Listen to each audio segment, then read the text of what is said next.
It's Tuesday, March 2nd, and this is now on H&N. There were 25 occupants in the Ford Expedition, including the driver. Developing news, more than a dozen people are dead after an SUV and a semi-truck collided in California. Johnson & Johnson was behind in manufacturing and production. A historic partnership. Merck says it will help make Johnson & Johnson's coronavirus vaccine. It definitely is a quota. And this has people talking. HPD sets a quota for a new speed program requiring officers to make more stops. Now this place is closing. That sucks. Plus, Hawaii grew up on Love's Bakery. Now it's imagining a future without it. These stories and more coming up on This Is Now.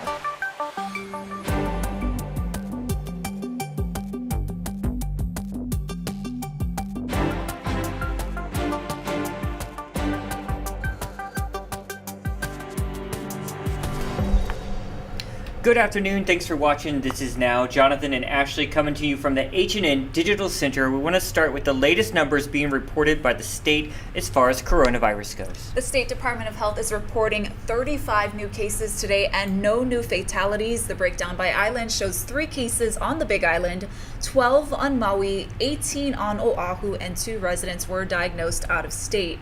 Meanwhile, drug maker Merck will help produce rival Johnson & Johnson's newly authorized COVID-19 vaccine in an effort to expand supply more quickly.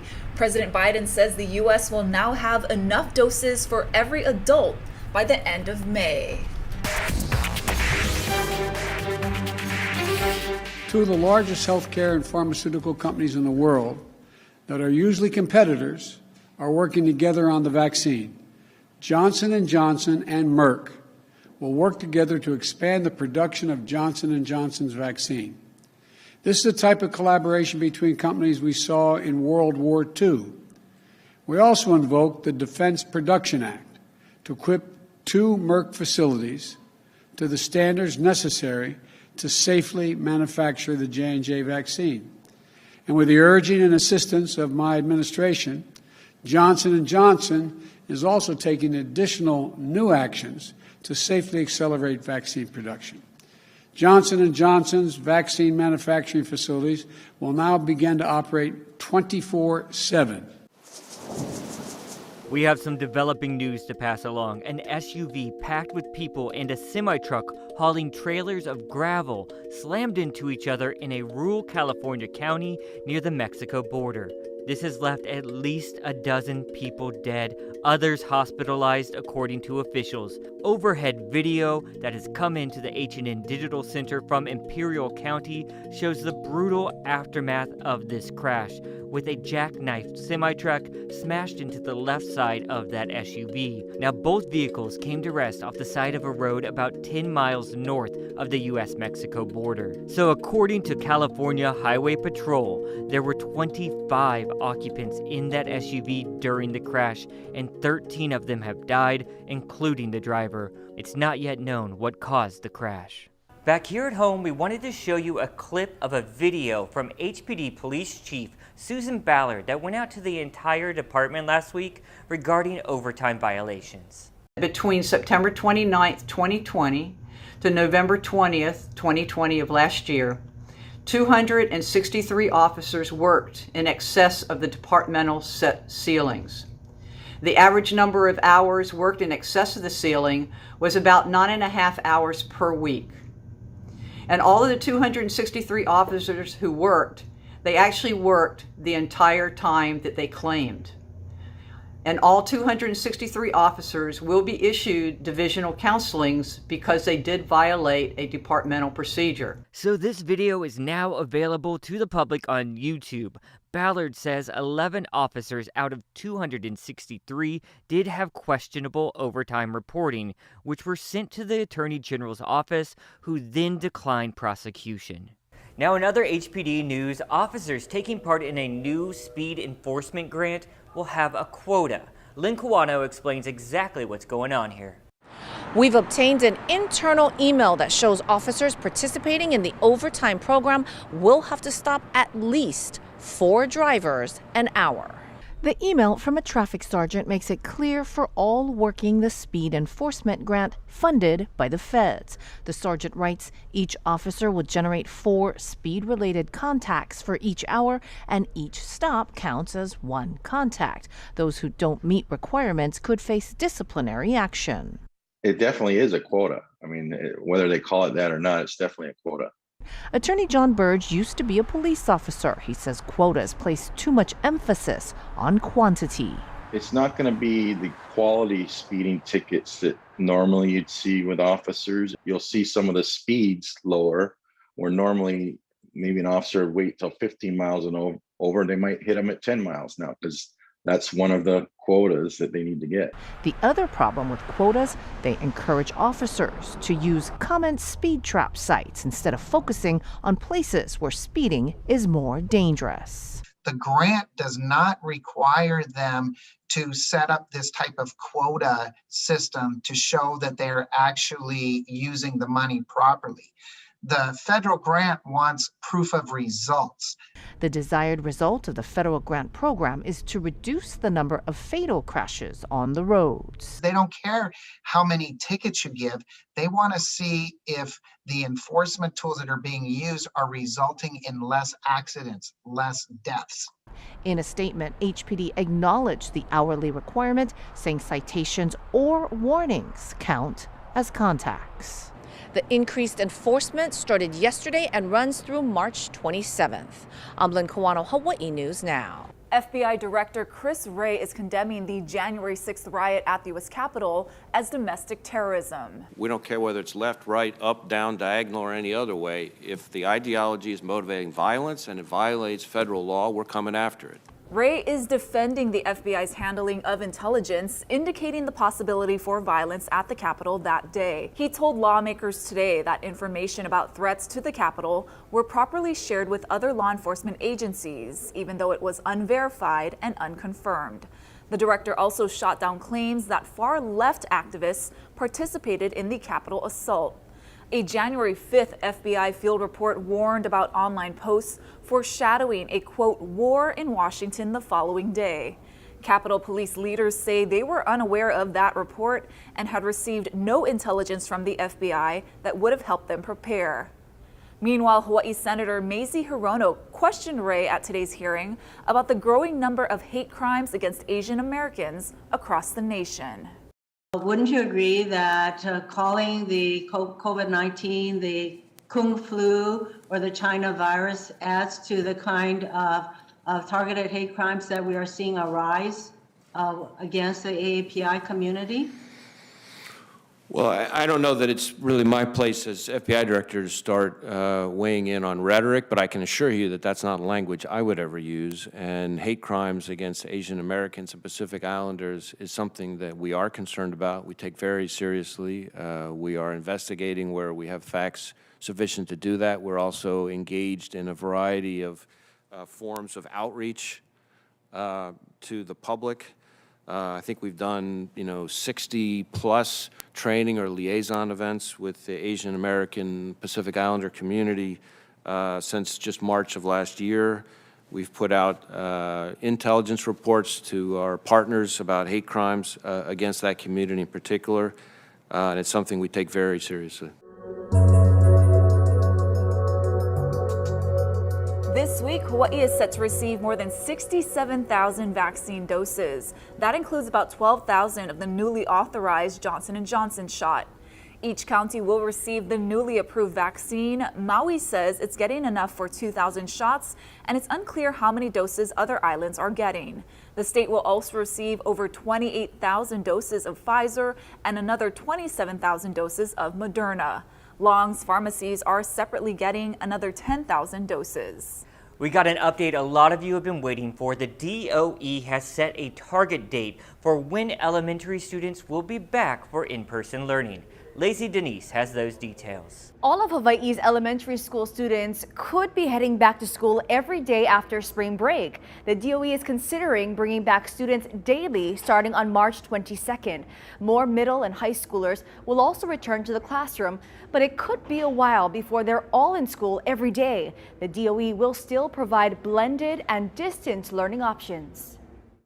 I think we have to be really flexible on how we expect our schools to manage this, and it will be different at each school, but I think almost every school is ready to welcome the students back. I think whenever you have tremendous confusion about really what's happening in a crisis, there probably needs to be a little bit more direction from the top that is reassuring to folks and clear.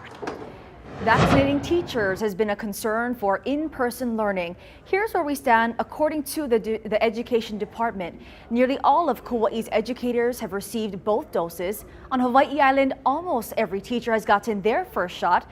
We're told it's been a slower process on Oahu, and we do not have an estimate for Maui County teachers. A lot of our teachers are either gotten their second shot already or in the process of getting that. And so I hope that, in 3 or 4 weeks that, the majority of our teachers will have gotten vaccinated. And if the parents feel that it's safe for their children and they want them back in schools, then we've got to try to find a way to accommodate everyone. Parents we spoke to appear ready to send their kids back to the classroom. I think the blended learning, I think the kids are missing out. It's not the same as in person. So I think kids just aren't getting the same opportunities, not the same lessons and plans. I think it's a good thing for the kids to go back to school because they need that socialization, and the teachers in-school learning is, to me, more beneficial to the kids than online. And they can adapt better in school with the teachers there. The Board of Education, which oversees the DOE, will have the final say. The back-to-school plan will be discussed at a meeting on Thursday. For This Is Now, I'm Lacey Denise. The LG says March 15th is the state's target date to start vaccinating people 70 to 74 years old. Dr. Josh Green says those 65 years old and up and patients with medical conditions will likely start in April.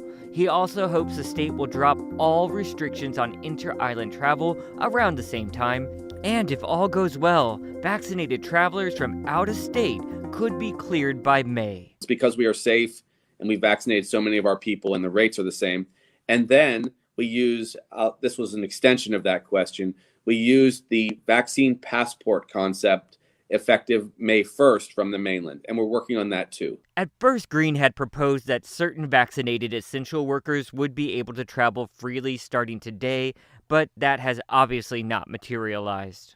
There's an effort to get shots to people who are harder to reach. Sammy Salina reports on how it's working. We're actually joined by Dr. Neil Palafox. He is a professor at the John A. Burns School of Medicine in the Department of Family Medicine and Community Health. Thank you so much for joining us.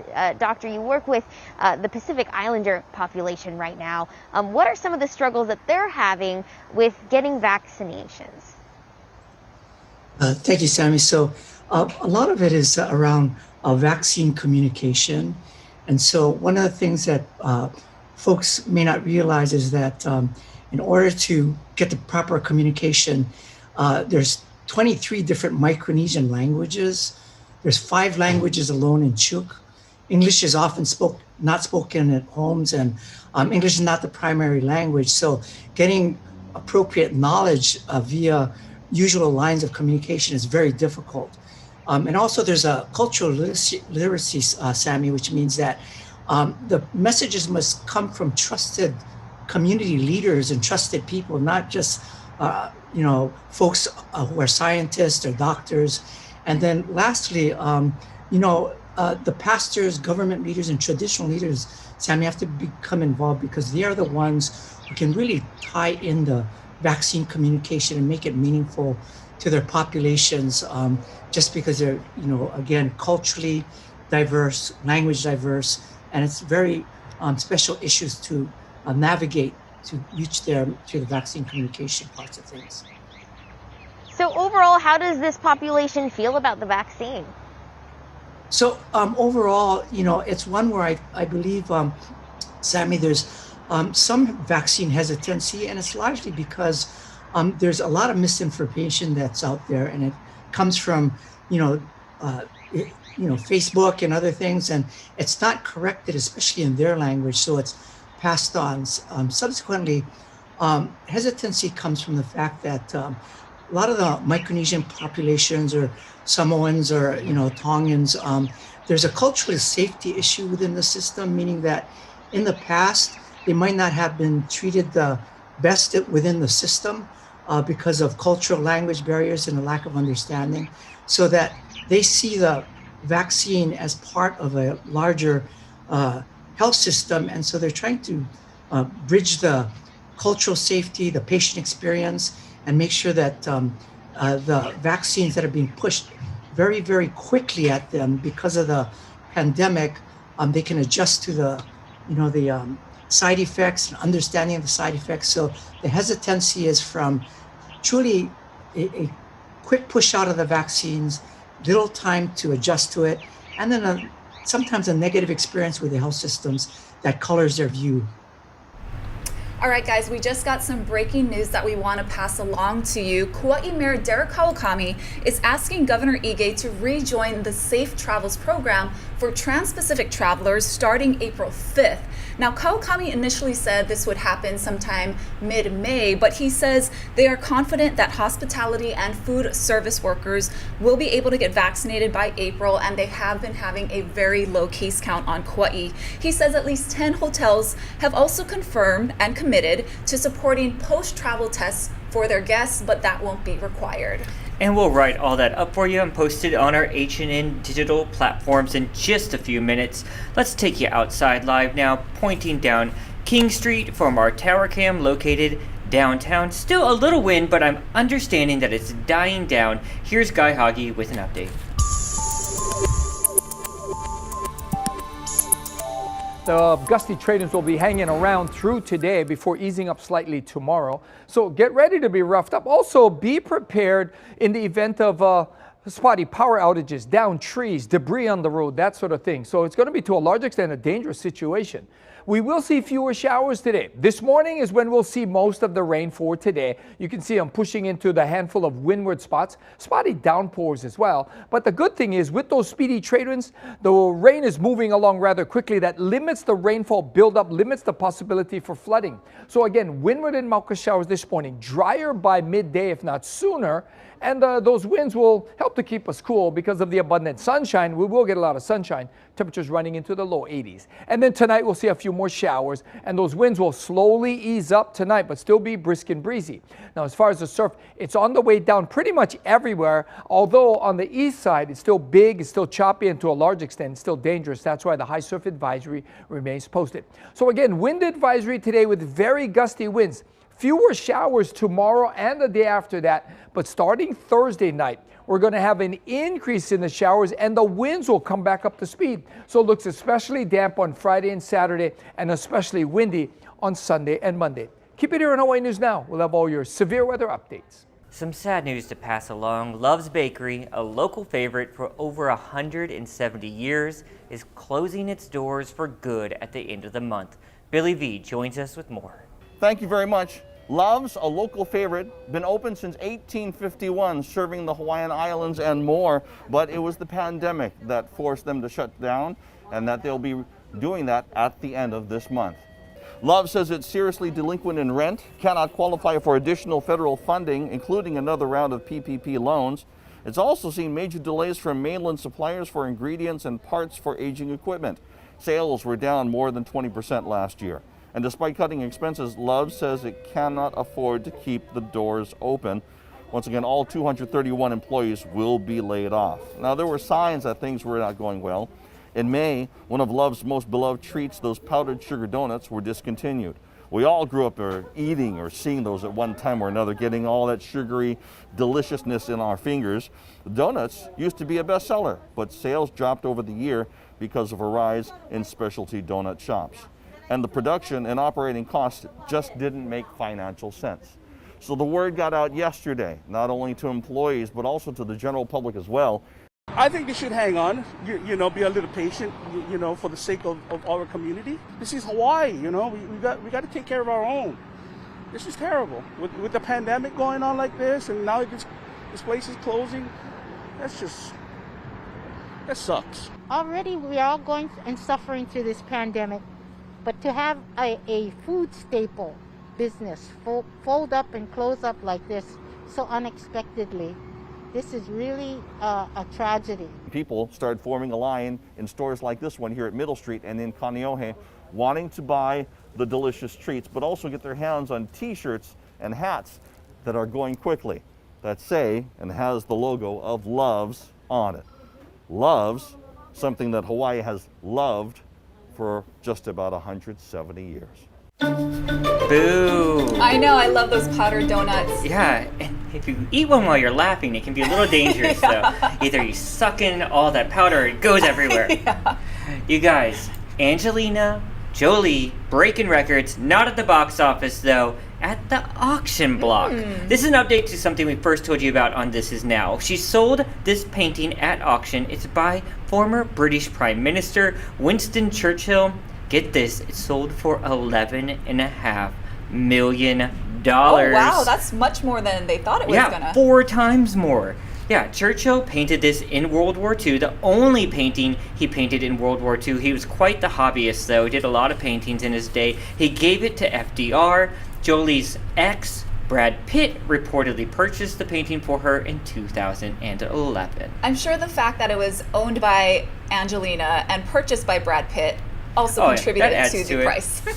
I have to be honest, it looks a little paint by numbers, but he was a hobbyist. Right. He was very talented, but not like a truly professional painter. Yeah, and this is really cool too. So a rare letter that was sealed 300 years ago has finally been opened virtually. Now, before envelopes, passwords, and security codes, people locked letters using intricate ways of folding a flat sheet of paper so it becomes an envelope. Well, hundreds of these locked letters were found in a trunk of undelivered mail in the Netherlands, and conservationists didn't want to open or damage the letters, so a research team found a way to read one without breaking the seal. They used a sensitive X-ray scanner and computer algorithms, they were able to open the letter virtually. Researchers found the letter dated July 31st, 1697 was a request to certify a copy of a death notice. That's incredible. Yeah. So cool.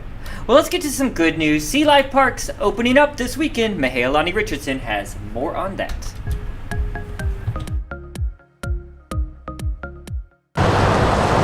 Sea Life Park shut down March 17, 2020, as the global pandemic closed in on Hawaii. This Saturday, the park will reopen after 354 days with an insider's tour, reef and dolphin encounters, and table seating for luau. We're very excited to get guests back, and it's been really nice to get a lot of our employees back this week. While some Naya swam offshore. Staff went through a rehearsal for their Naya shows with Laka, Kaimakani, and Nani. We have a lot of great new programs starting up when we reopen, including our new tours. We have a special animal trek tour that people can join up and be able to see our new baby dolphin that was born during COVID. Throughout the park, there are new pandemic protocols for everyone's safety. There's limited capacity and seating, screening, 6 feet social distancing, and mandatory masks. Our guests that are experiencing our interactive programs, we actually provide a face covering for them. In addition to bringing back employees, Sea Life Park needs more of them. The other exciting thing is we have a lot of positions opening, so we're hiring. A variety of jobs include veterinarian tech, education, maintenance, and marketing. Sea Life Park will be doing a phased opening beginning on weekends only. Managers say they hope to return to a more regular schedule by summer. In Waimanalo, Mahealani Richardson, Hawaii News Now. You guys, a quick reminder, we have 2 press conferences coming up at 1 o'clock. Stay with us.